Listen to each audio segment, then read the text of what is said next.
All right, welcome to another episode of the Hustle Reports. My name's Peter Helms, and this is my co-host, Suki, bringing you another episode called How to Hustle a Car Dealership Part 2.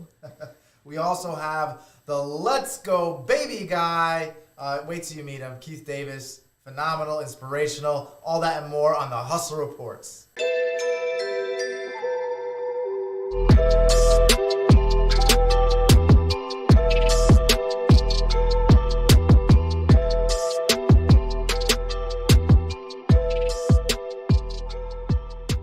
All right, guys, here we go. This is another episode of the Hustle Reports. Today, we're going to be talking about how to hustle a car dealership, Part 2.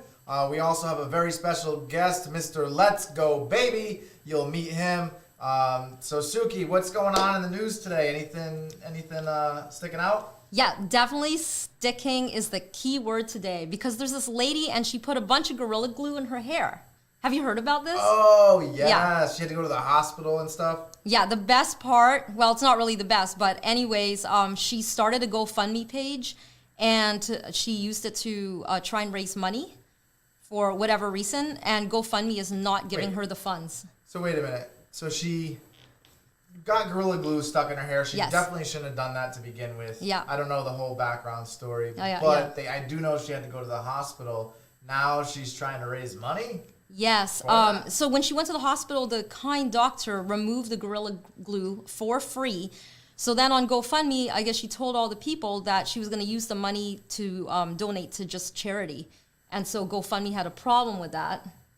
And she was only trying to raise $1,500, but people really felt compelled towards her cause and gave her altogether, I think, around $23,000.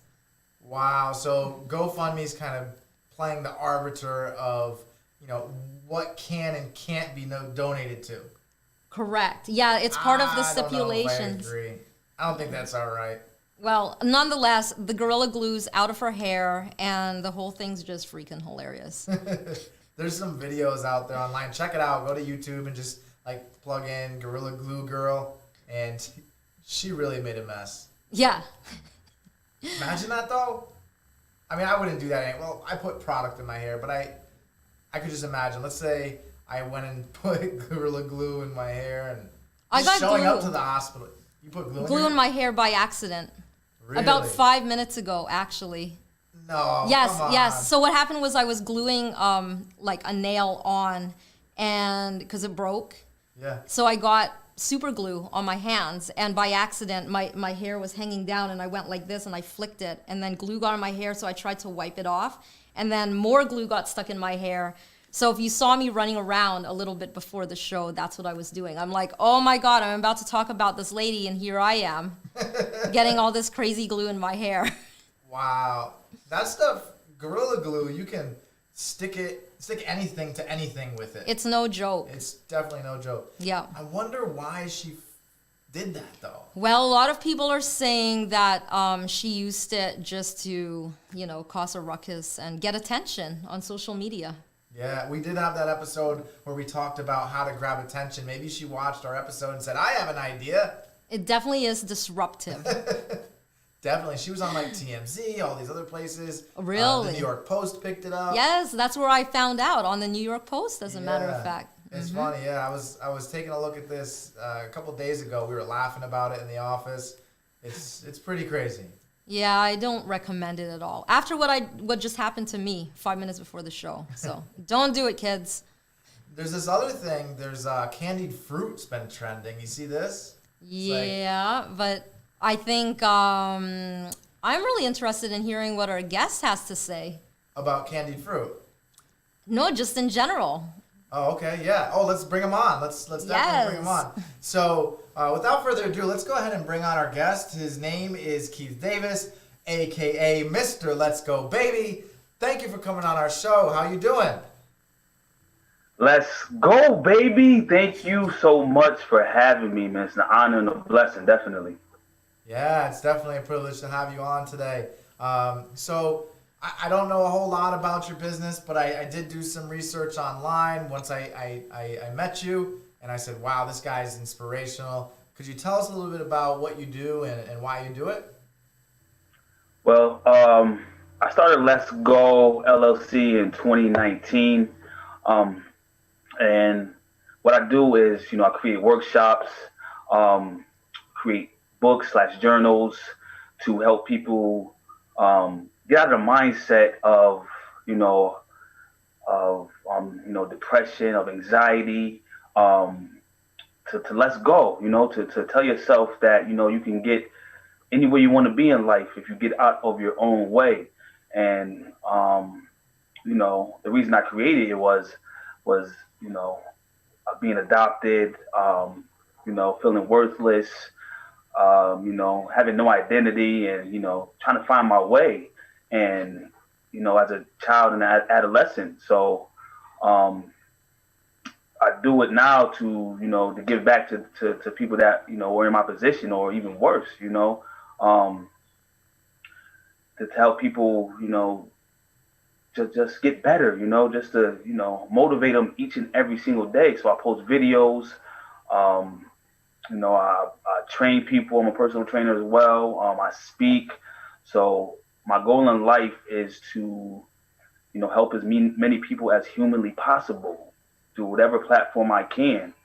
And one of the things that, I always say is the most important conversation you will ever have is with yourself about yourself. So I live by that. And, I just try to get people to realize their full potential and try to get them to reach it. Oh man, I love it. So I got a good question, I think, for this one. If you were to say some advice, if you were to give some advice to your 16-year-old self, what would you give? Man, that's a great question. I would tell my 16-year-old self, get it right sooner. Get it right sooner. Get on a right path sooner. At 16, I was getting out of juvenile detention, out of a halfway house, going back to the same nouns, people, places, and things. And I believe right now, if I would have been who I am now back then, or at least on that path, then I could have saved a few people that are close to me, So I would tell myself to, get on the right path sooner, do what you're supposed to do. Right. So when you're talking about getting on the right path, how do you get onto the wrong path, and then how do you find the right path? Oh, that's a phenomenal question. I actually, uh, well, like I said earlier, I was adopted. So being adopted, I found out that my mother had another child. So after me when I was about 5. So when I found that out, I thought she was coming back for me. So, when that didn't happen, I grew anger, right? I buried it though, I felt like worthless. So, throughout the years, that anger, that feeling would come out, and, it brought me to around people that were, feeling it were in the wrong capacity, right? So, you know, um, So was that about in middle school or still in elementary school? yeah, I would say around eighth, ninth grade. That's when I really started getting into trouble. Uh-huh. So, that's when I really, like I said, I had no identity, didn't know who I was, and I really just trying to do life like without a care. Right, right. Yeah, that's so tough for such a young person. Absolutely, absolutely. And the crazy thing is, like, I always wanted to do better. I always wanted better, but I didn't know how to do it. Because I didn't think of myself as being in like where I am today, or in a different light. I didn't Right. feel like I could be somebody that's worth, you know, being important.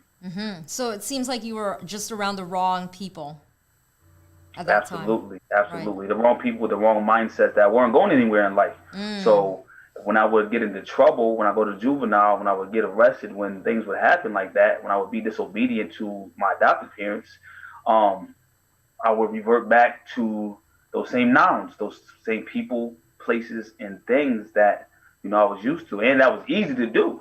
So Right. um, that's what would happen, and I would get the same results. They say the the definition of insanity is doing the same thing, expecting different results. And, you know, once I got sick and tired of being sick and tired, like I was tired of it, I just, said, I'm not doing this no more.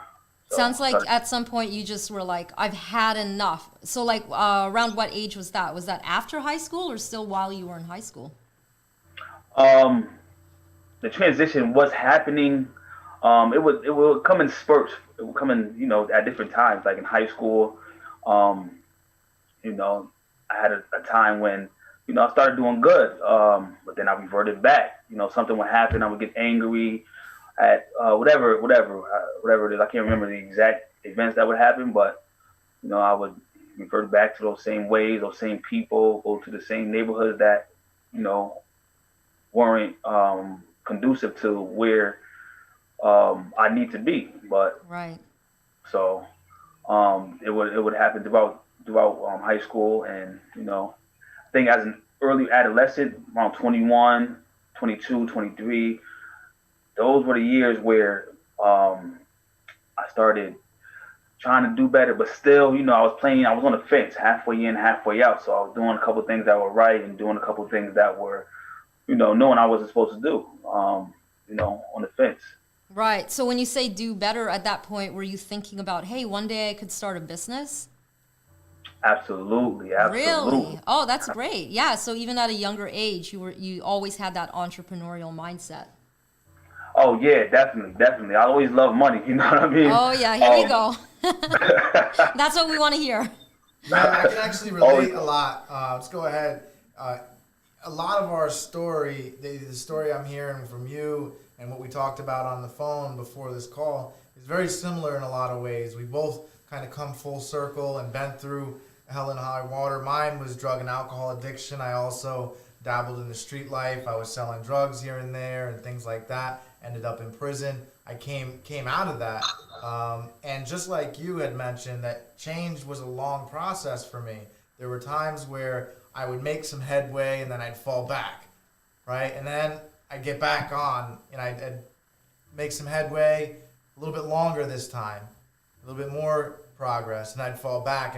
And for me, it was hard to talk about that stuff. So I commend you for talking about it here today. And I just kind of want to open it up a little bit more, if you don't mind.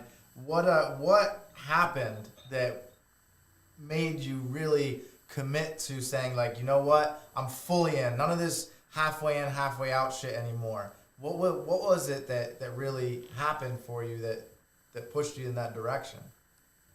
Wow, that's remarkable. The way you made that switch, and I commend you for that as well.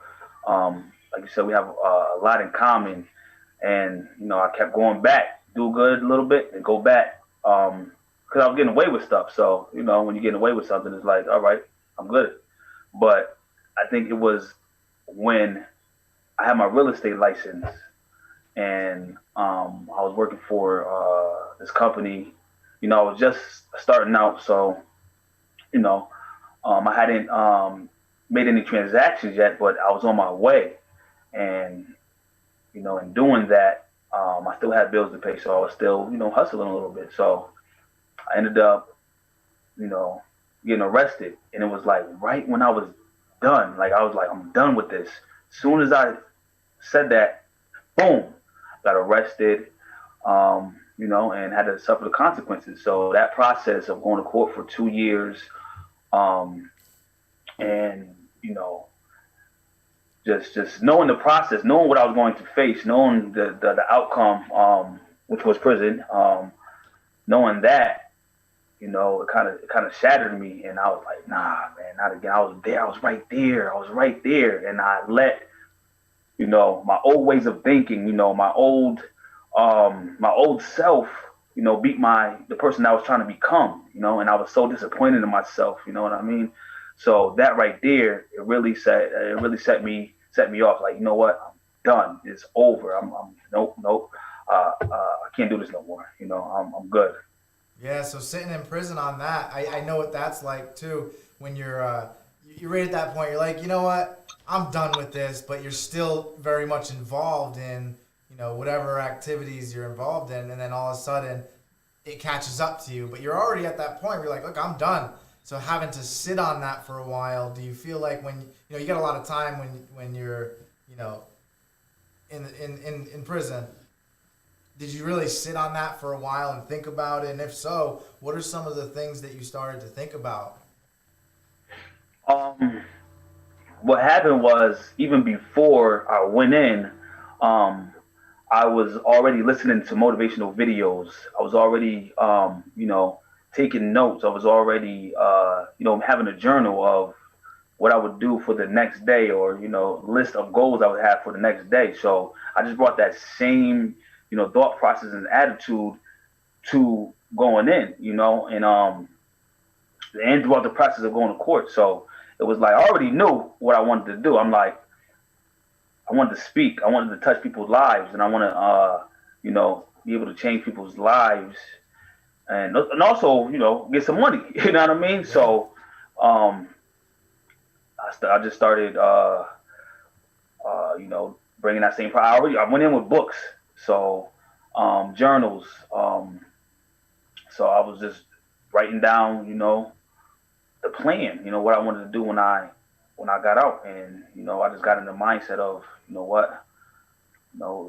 can't go back. You already know we already know the outcomes of doing that other thing. So now it's time to move forward and see where we can go with speaking, with making videos, with being who I needed when I was younger. Let's see, how far we can take this.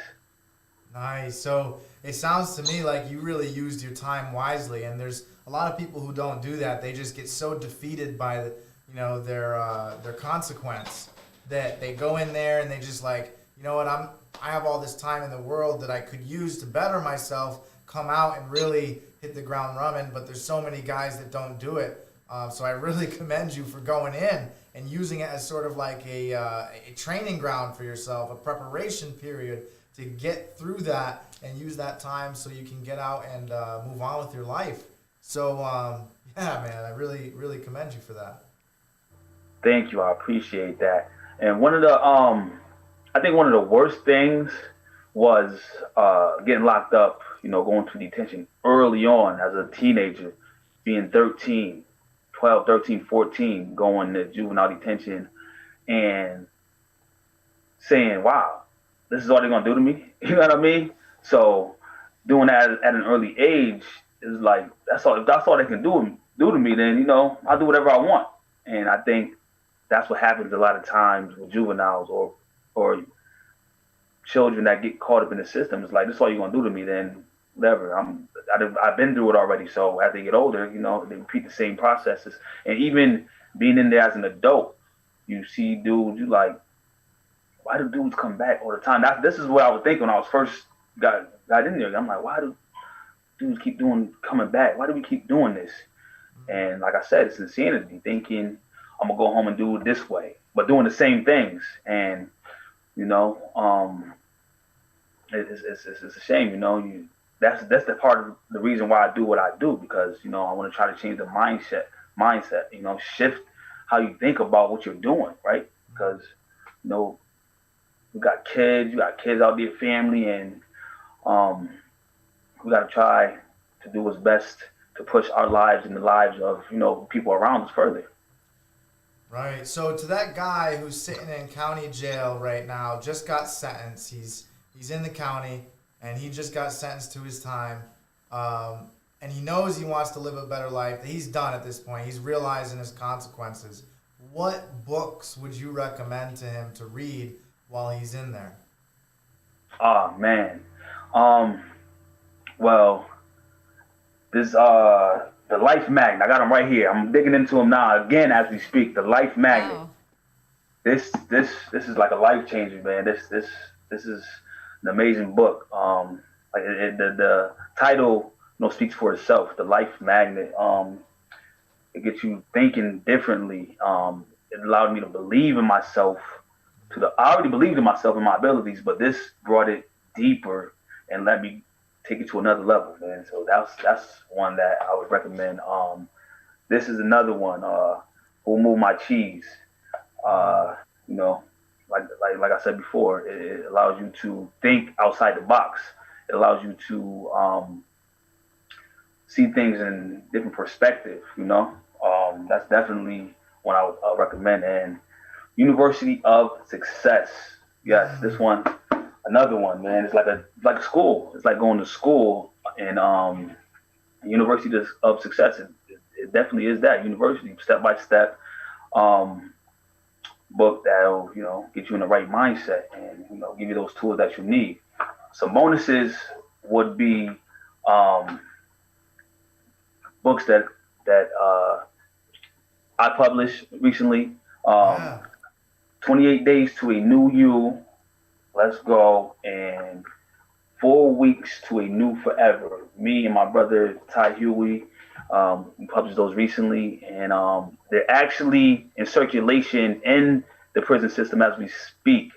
So, Nice. So you're getting distribute. So you're a published author. So congrats on that. That's something I didn't know about. And also, I really want to get those books that your books as well, but the other books, all of those books you just mentioned.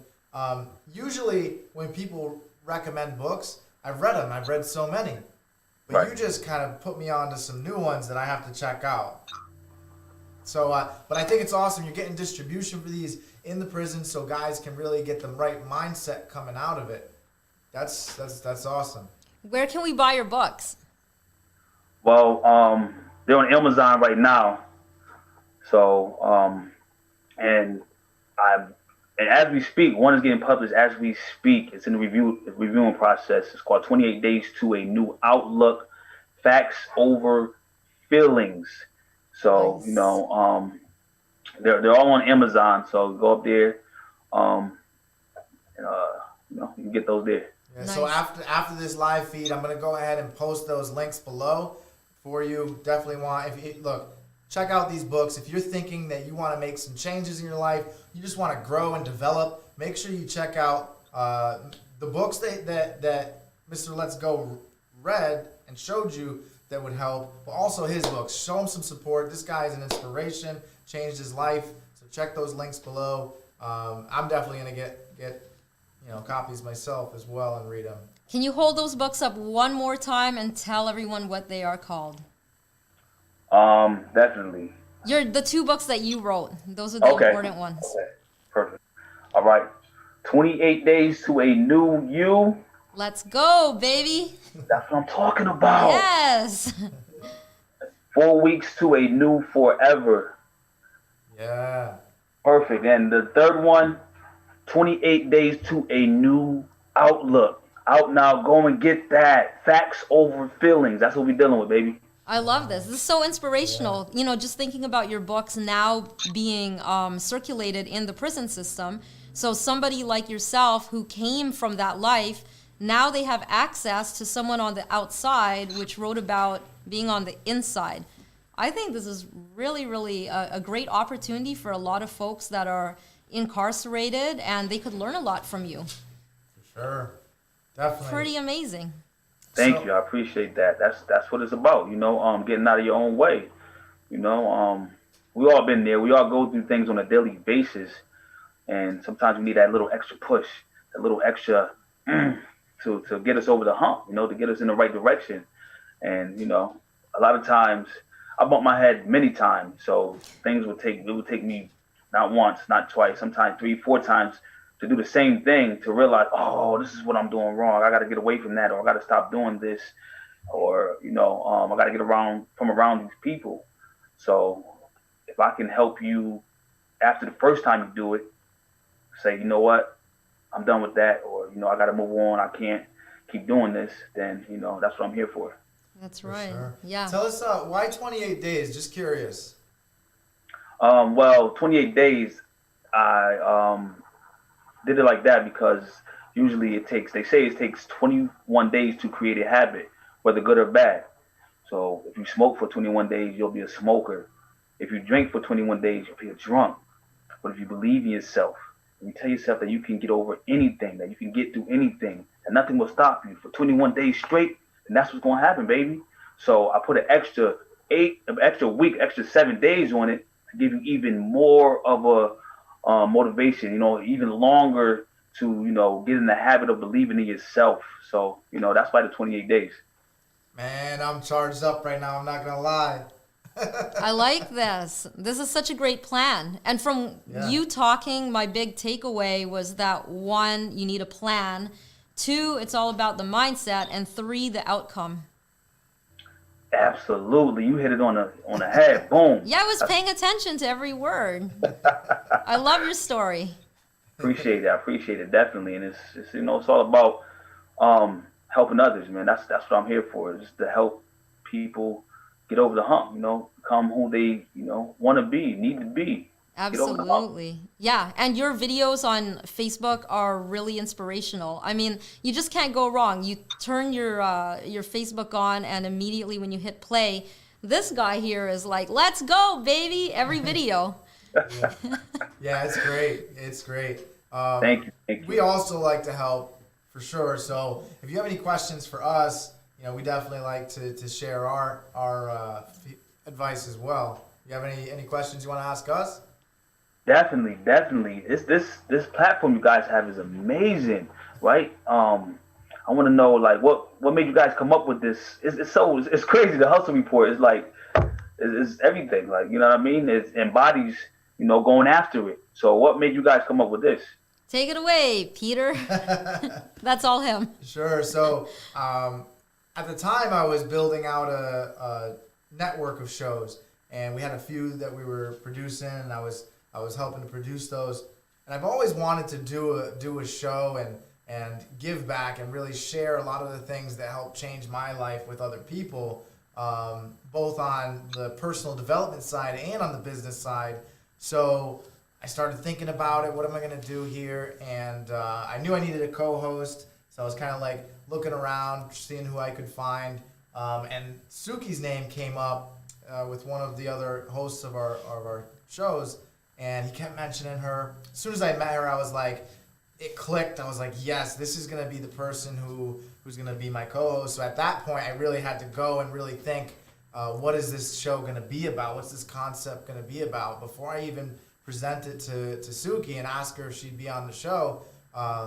So I really thought about it, started doing some research, and I came up with the Hustle Reports, because I feel like there's this negative connotation to being a hustler, right? And I knew I always was a hustler and wanted to be a hustler, but I took it in a different direction when I was young. So I wanted to really change that perception of what a hustler is, because it never changed.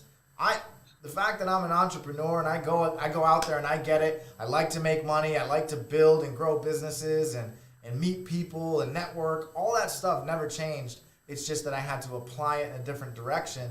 So the Hustle Reports is all about giving practical advice on how people can do that, and to be a source of inspiration for businesses, business owners and aspiring entrepreneurs from someone who's been through hell and back. So that's sort of why it was created. And then when I asked Suki, she didn't know what she was getting into, but she said yes, and the rest is history. Now here we are, about 15 episodes in or something, and audience is really growing. Big shout out to Hustle Nation. So all those folks out here who tune in on a regular basis, we appreciate them. That's the Hustle Nation right there.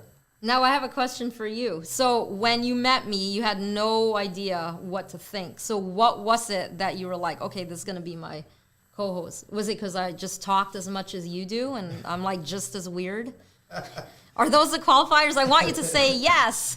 That was a part of it, yes. That was a part of it. Yes. But it was the whole vibe. Like when I walked into her store, she has like a streetwear store that she has like Supreme in there, Von Dutch, some of the Pop Smoke merch, things like that.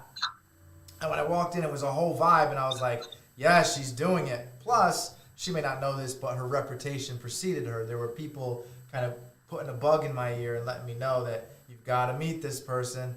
And so, yeah, it was the whole vibe of your store, the way that you communicated, the fact that you say weird, you're just different than most, and you've got that expert advice. Like, I would listen to you the first night when I was talking to her. We talked for like 2 hours, and she put me on to a lot. And I was like, oh, yeah, definitely. She's adding value right out the gate.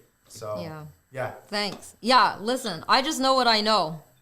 So I just talk because that's all that I can do to communicate my ideas across, and you either like it or you don't. So that was kind of my vibe, and I guess he took to it, and here we are now. Wow, that's fire. That's fire. Law of attraction. Yes, yes. Really great question, by the way, for us. Yeah. Yo, thank you. That Thank was a you. fun Yeah, one. it's interesting to see, and the success you guys are having is amazing. And thank you for even allowing me to come on your platform. Oh, it's such an honor for you to be here. Are you kidding? It's the Let's Go Baby guy from Facebook. Let's go, baby. Hell yeah. Definitely a memorable show here. This one's going down in the books. Can't wait to connect with you again. Maybe we'll do a speaking engagement together. We'll get in front of some of those folks who are trying to find their way and just pour life into them, man. I'm with you on it. Yes, absolutely. I look forward to it, man. It's a pleasure. Yep.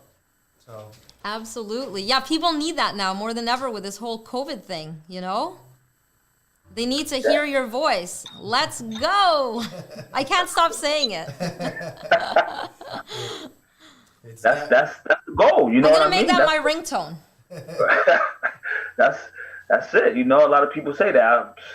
Let's go. I can't get it out of my head, and that's the goal, right? No matter what situation you're in, no matter what you're dealt with, no matter what you're facing, tell yourself, let's go. Yeah. Anyone who starts a business with let's go. So I want you to just no holds barred. Go in, give our audience the best you got. What's the most motivational things you can say to those folks who are struggling, trying to find their way, or just maybe need to be uplifted today? What would you say to them?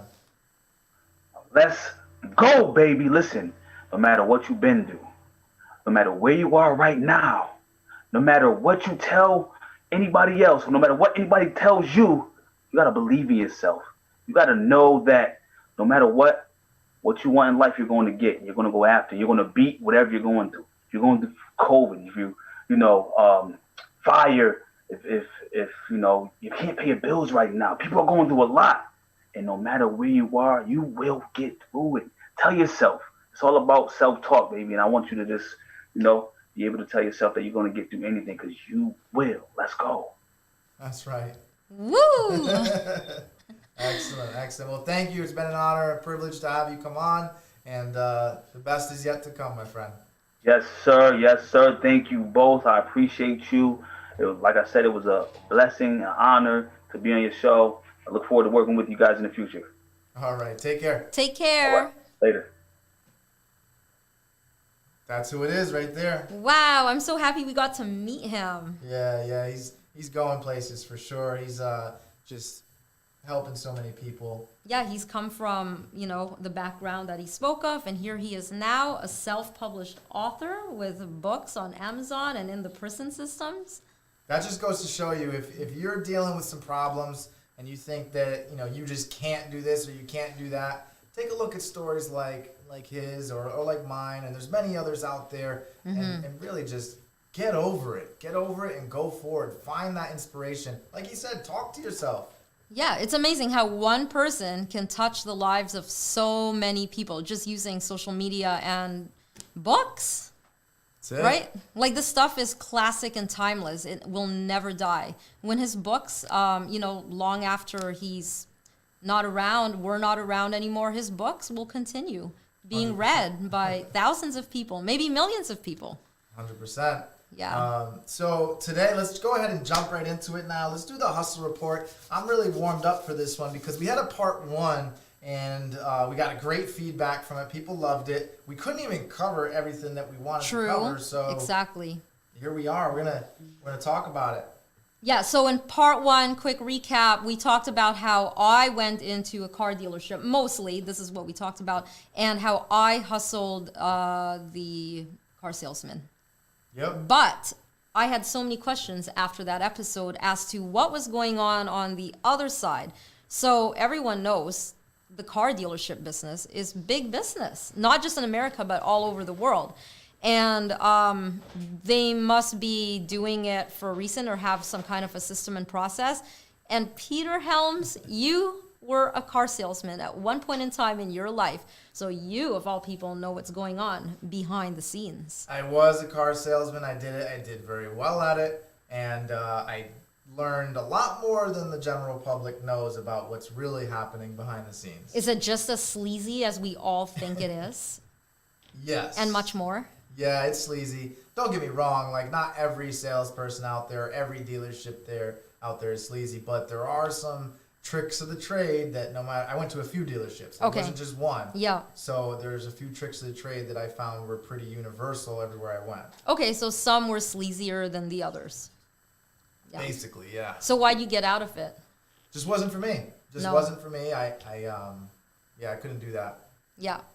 Okay, so why don't you tell us what really is going on at those car dealerships? Sure. So what's really going down, I think first we need to boil it down. So there's three parts of a deal where car dealerships are making their money. One, it's your trade-in. Number two, it's your down payment. And number three, it's the financing piece of it. Whether or not you're coming in with cash to buy a car or you're going to finance it. So those are the 3 points where they're really trying to structure the deal using those 3 points to make as much as they can off you. Okay, so when you say make as much as they can, like, so how do they really make their money? So, okay, so say a car's like, whatever, $20,000 or whatever. There must be some kind of system that breaks down how much the dealer gets versus how much actually goes to, the salesman or whatever, or the car manufacturer, I guess, right? Yeah, that's exactly it. So for car dealerships, how they make money is twofold. There's service and there's sales. So Service, huh? Service and sales, yep. I'm not going to talk too much about service because today I want to kind of share some information with you guys that will help you hustle a car dealership. Yeah, because right? you can't really hustle someone if they're changing your tire. They're like, the tire costs X amount and the labor's is that much. That's it. My advice to you is don't go to the service department of a car dealership unless you're under warranty. Okay. Right? Unless you absolutely have to, or you've got some extra money to spend because you can get a good mechanic at other places. So that's generally my advice. And it's not for every dealership out there. Some have really great service departments where it's not the case. But what I want to talk about mainly today is the sales department. That's my biggest experience. And so there's new cars and there's used cars.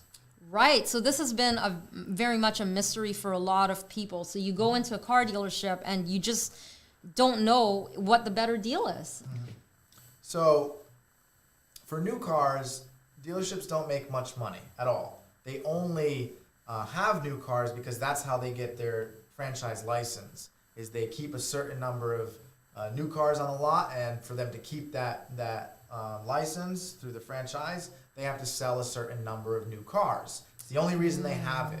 The benefit to them is they can align their company with a large brand like Ford or Honda or Toyota or whatever.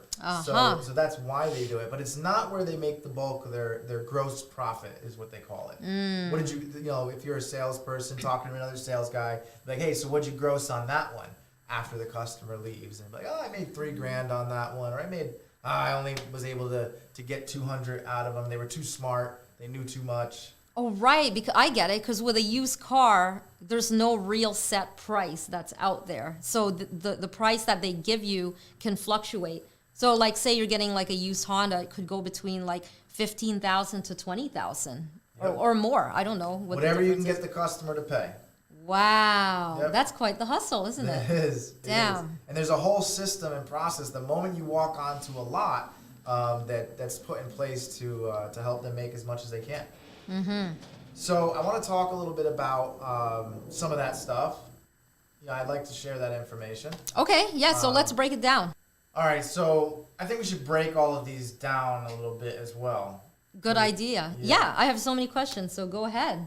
All right. So there's many places that they make money. I kind of mentioned that before, but I want to drill a little deeper. So you have the certified pre-owned vehicles, right? They're certified from the factory. They do their full point inspection, and the guy comes out to you on the lot, and he's like, I've got a special certified pre-owned just for you. So that's one place that they make money, and I'll kind of talk about that pre-owned vehicle in just a second. I've heard that guy before.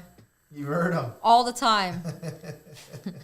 And he kind of looks like this dude on the screen. Sometimes, but sometimes he Sometimes just he looks like a doesn't. regular person that you don't see that coming. You know, you just trust whatever they're saying. Yeah, the best ones. Part of the hustle. Yeah, when they hire the best ones, they want to make sure they're really clean cut, dressed nice, that they're very warm and welcoming. There's a whole training process on how to meet and greet, as they call it. There's a right way and a wrong way to do the meet and greet. Okay. Like when you walk up to them on the lot, for example, you'll see this. They want you to sit down at a desk. They don't want you wandering around out on the lot. Oh, really? I'm quite the wanderer. They have to like chase me down to get me to come in. I'm like, no, thank you. Yeah, they want you to come in and sit down so that they can help you make selections. Sure. Is what they call it. They want to help you make selection. For a price. Well, the thing that they want to do is figure out what's going to get you all warm and fuzzy inside. What are you going to get emotionally attached to? Okay. So, and sometimes it could be that certified pre-owned like you started talking about, right? It definitely could be, for sure. So, nonetheless, a lot of times the meet and greet goes like this. They'll train their salespeople to go up onto the lot to the person who's just kind of perusing around, walk up to them and say, hey, thanks for coming in today. Let's go inside and take a look at the different selection we have. I know there's a lot of cars out here, and I don't want to waste your time and have you get overwhelmed or land on a car that you really love when it might already be sold. So let's go inside. And then they direct you to just turn around and start walking the other direction. And it actually works. You'd be surprised at how many people just follow. Just follow them. Follow the leader. Yeah. Oh, so when you were doing it, it was like follow Peter the leader. Follow Peter the leader. Yep. Here we go. Leading people to their doom. Yeah. So that was one part of it, and I didn't like that. Right. That feels, shady. Yeah. If people were on this path to go look for their dream car, and then here you were trying to take them off that path. Lead them to the car that we wanted them to be in. Yeah. So then there's the warranties. It's another place that they make money. That comes towards the end. They slide it in at the last minute. As a matter of fact, here are your options for other warranties, additional coverage like gap insurance or whatever. Never buy the gap insurance. Really? Why? Yeah, because it's a waste of money. No, but it actually came in handy one time when I totaled a car. Get it through your own life insurance. Insurance is going to come in handy no matter what. Right, but get it through your own insurance company, because that's all they're doing. They're just going to an insurance company and purchasing that and calling it Gap. Oh, I get it. So what they do is they roll that into the price. They roll it in, so you never really car. know what it really costs. They're just getting a deal on it. So nonetheless, so that's one area. The trade-in is another big area they make money on. So I want to actually stay there for a minute, if you don't mind. Yeah. Okay. Trade-in. So one of the things that they do is they want to devalue your vehicle. That's their goal. So when you come into the lot with your trade-in, they want to see the keys. They're going to give it to their service specialist or their used car specialist, so they'll take your keys from you. And there's a couple of things going on there. One, there's this little, most dealerships have it. There's this little basket behind the desk of the sales manager's desk for all of the customers' trade-in keys. And the goal is to put them in that basket and not give it to them, not give the keys back to them. So you're essentially holding them hostage. So and they use this used car specialist guy, and they say, "Oh, I'm going to give it to him." They give the keys to him, and then magically, when it's time for you to leave, they don't know where those keys are. They can't find the used car specialist. So it's take them a little bit more time. And what they do is, hold on, I'm going to go find the used car specialist, is what they'll tell you. Okay. But what they're really doing, because they already know where the keys are, there's no used car specialist. They're going back up to the desk with their sales manager and finding out a way that they can maybe craft another pitch, another offer to you to get you to buy it by saying, hey, it's going to be a little bit, and then they go and say, hey, listen, he's ready to leave. We got a walker. We got this guy. He's going to leave. What can we say to him to get him to buy now? This is really crazy, because if you have to leave to go to work or pick up your kids from school or something and they're kidnapping you and holding you hostage, that's just going to piss me off and I'm never going to come back. Yeah, so that's what exactly. Why? What kind of system is this? I think this is flawed. A lot of people don't know that that's what's happening. They just believe that there's actually a used car specialist and they actually can't find the keys. But they're really strategizing as a group, by the way. When you go in there, there's a whole group of people strategizing against you. Right, but if people can't find the keys and I entrusted them with it, that just shows that they're incompetent. And if they're incompetent into like holding my keys, then they're probably incompetent to make a proper sale. Sure. And to fix my car. So at that point, all trust is lost on my end. For sure. But if you didn't know that, most people don't know that, right? Yeah. Now that you know, yeah, it's creating a little bit of logic in the situation. This has actually happened to me one time at a dealership. They did hold my keys. Of course they did. And then it got me really angry, and I actually yelled at them and said, I'm never coming back here. You guys all suck. Yeah. So that's one thing they do. That's one thing you gotta watch out for. If they try to do it, just don't give them the keys. This is what you should do. Yeah. You should actually say, no, thank you. I'll walk out to the car with you, and we can take a look at it together. Right? The next thing you're gonna do, if you do that, if they do that, they're then going to say, okay, let's go. They're going to start devaluing your car. They're going to try to find every little thing. They're going to walk around it like, how long have you had this car? It sounds like there's a little bit of, I don't know, do you hear that in the steering wheel? They'll rub the tires, they'll look at them with their clipboard like, Car ain't worth that much. Yeah, so then be like, I'll get you the most I can for this vehicle. No worries. So they'll say that and then they'll go back. So to avoid all of that, two things I'd say when they're trying to devalue vehicle. Well, three things. Number one, know that that's their purpose, right? They want to devalue it so that they can get you to trade it in and then later on get a lot more gross profit on the resale of that vehicle. Number two, come prepared with all the service records. Do your own Carfax. Go to Carfax.com. Do your own research on that. Get it nice and cleaned up. Make sure it's all it's taken care of. So when you go in there, you can let them know like your car is in good shape, and whatever they're talking about is just a strategy to devalue that vehicle. Right. So I could go in there and get the highest value I possibly can and tell them, "Let's go, baby." Exactly. Yep. So better yet, this is what I'd really recommend is. Don't even mention that you have a trade. Even if you pull up in your trade and you have all your service records, all your Carfax, you have it all nice and detailed and cleaned up, ready to go. If they ask you, do you have a trade? Just be like, nope. They say, what about that car out there? Be like, no, thank you. I don't want to trade that car. That is one of the first things they ask you right when you get out of your car. There's already a guy standing there and he's like, hey, what are you doing here today? Are you trading in this vehicle? Yeah. It's a point of leverage for them in the deal, number one. And number two, they know if they can get that car from you at the lowest possible trade-in value, that they can then resell it and make a lot more profit on it. So what I would say, if you do plan to trade in your vehicle, wait until you've already got the deal negotiated. Okay. And when you're already at the point where you're just about to put pen to paper and you say, actually, as a matter of fact, I think I want to trade in my vehicle. What would that look like if I traded in? Right. They might get a little upset, but they're going to take it at the end of the day. Now it puts you in a position of leverage because you already have the deal established. You don't need to trade it in at that point. That's true. That'll mess their calculations right up. Oh, yeah. Won't it? Oh, yeah. Is that what happened to you? What do you mean? When customers would come in and they're like, oh, no, thank you. I don't have a trade-in. And then you would roll out this big deal for them. And then last minute, they'd be like, oh, on second thought. No, they never did it to me. Oh. That's why I'm sharing this information. I know if they did, it would have really screwed me up. Dang. Yeah. Okay, this is really good advice then. Hey, you guys need to listen up because Peter Helms is spitting out some tips of the trade today. Yep. So you don't get screwed over. For sure. All right, so 6 things I want you to remember. Number 1, come with a plan. Come prepared. Do your homework. Get the internet price. Matter of fact. Go on the internet. They cannot stand this. They literally have little codes and systems set in place as you're in the dealership. If they see you on the phone and they're going for a walk to go get your car or they're going to talk to their sales manager, they have little codes and systems in place. If they see you on your phone, immediately go sit with that customer. Get them off their phone. Talk about anything you possibly can to get them away from the internet price.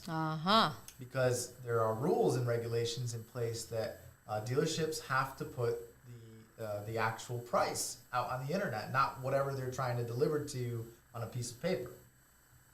So that internet price can be powerful. Go to kbb.com, get the actual value of your vehicle if you're trading it in first. Come prepared with your service records. Hold on to your keys and your driver's license. Don't give it to them to hold on to. If they need to make a copy so you can go on a test drive, definitely do that. And talk about the trade-in way later. That's another thing I want you to remember. What do you mean hold on to your keys and your driver's license? Don't give them the keys. The driver's license, you have to let them make a copy of it. But don't let them just take it and say, hey, I'm going to pass this off to a used dealer. Right. Like early on, right? Yeah. That's unnecessary. You're just going there to have like a little chit chat with them. All right, that's cool. So another thing I want to point out is the down payment. The down payment, the pitch is to the dealer, and it's partly true, that the bank. So once you've landed on a car, and they're like, okay, let's see if we can get you financed. Let's see if we can get you financed. Okay. They run your credit, and at that point, they have you fill out a credit application, and you go, and let's see if we can get you financed. The bank part of it, they say, the bank requires a deposit on this, right? They require a down payment. So number one, if you can, go to your own bank and come with your own financing so you don't get all of these lies that they tell you because they're playing like this game of banana telephone. Like the bank told me this, and then they go and tell you something totally different than what the bank said. Right. Yeah, there's so many things that you got to be careful for. For sure. Yeah. So as when it comes to the down payment, typically you can get a vehicle if you've got a credit score of maybe 650 or better. You can get one with zero down payment. I actually have thoughts about that with the whole credit score thing. Okay. But you know what? That's going to be a whole other episode, because instead of using your money for a down payment, why not wait a little bit, save a little bit of money, and then use it to pay off some things on your credit report so you could get a better score? That's actually a great idea, because if you're going to give the car dealership $3,000 for a down payment because your credit isn't favorable, why not just use that money to like increase your credit score and then come back and you won't have to make a down payment and you can move forward with your life with a better credit score. And with a better credit score, you're going to get a lower APR. That's right. So better interest rate. Yes. So that, like I said, that's a whole episode, because I could go on and talk about my experiences, because at one point in time, I was in debt from divorce, and the person I was married to filed for bankruptcy and left me with all their debt because I was stupid and co-signed. Yeah, that's a whole thing in and of itself. We definitely can do an episode on that one. That was my welcome to America, you little Canadian. Yeah, I think we definitely should do an episode on that one. What do you guys think out there? Would you be interested in hearing about that? Let us know. So back to the down payment piece, though, because I don't want them to miss this. So typically $500 as a down payment will get you done, regardless of your credit score, as long as you have somewhat decent credit. But what they'll do once they know, okay, the bank does require $500 for this customer, they'll go back and be like, we need $5,000, and they'll start really high, right? Oh. They'll start really high, and just tell them no. Just stand your ground and be like, nope, all I have is $500, or start at zero. Oh, I have an idea. You can make a deal with them. You could say, listen, I all of a sudden can come up with $1,000, $500 for you, and $500 towards like the vehicle, like cut them a little side deal, and then get the deal that you want without having to put down the $6,000. Yeah. I've done that before. There you go. But they were like, don't tell anyone. I'm like, are you kidding? You're giving me the fucking car, right? At that lower interest rate that I want for the terms that I want. Oh, pay the and you're going to put some new directly? fucking tires on there and do all of this service, right? Yeah, I don't know how that works. That might work. Oh, it works. Yeah. Yeah, because then that's money in their pocket directly, and they don't need to claim it. But For sure. Yeah. it works all the time. I don't know if that's even It's legal. totally not right. But hey, they accepted the cash, and whatever they're doing with it, that's not my problem. Okay. I would not recommend to do that, by the way. My co-host is going rogue on me. Hey, listen, I fell into hard times at one point in time, and I needed a car. Hey, what the And I was in Rhode Island. Okay. Okay, So, anyways. so that's pretty much how to hustle a car dealership. There's a little bit more, but if you're interested in knowing more, just reach out. I'd be glad to give some advice on that. Any other thoughts that you have? I just think it's interesting that when we were talking about all the how to hustle a car dealership stuff, what stuck to me was what our guest said today, and I kind of broke it down into like the 3 different things, where he said, come up with a plan, and then make sure you're in the right mindset, and then think about the outcome, in a nutshell. And you can kind of apply that into buying a car. Yeah. Yeah. Because you need a plan before going into the dealership, and you got to be in the right mindset. Absolutely. To not get out-hustled. And then, there's an outcome at the end of it all, which is don't get ripped off. Yeah, don't get ripped off. Take this information and go stick it to the dealer next time you want to get yourself into a vehicle. Yeah. At least it'll give you some leverage. Look, they got to make their money somewhere, but at least you'll go in with some good information to keep some of that money in your pocket, those hard-earned dollars. Totally. Yeah. So that's all we got for today. Thank you for tuning in to another episode of the Hustle Reports. Big shout out to Hustle Nation. We appreciate you. Make sure you give this a thumbs up, like it, share it with your friends. Make sure if you want to check us out on the audio experience, you can just go to Spotify, Pandora, Apple iTunes, and then there's also Forward TV, and it's spelled FWRD, and that stands for forward, not the F word. Go to Forward TV on YouTube, and you can check out all of our content and some of the others in our network. We have some great shows. So that's all we got for today. You have any closing comments for the Hustle Nation? Keep doing your hustle and don't get scammed. Yeah, don't get scammed. All right, bye for now, guys. Bye, guys. See you next time.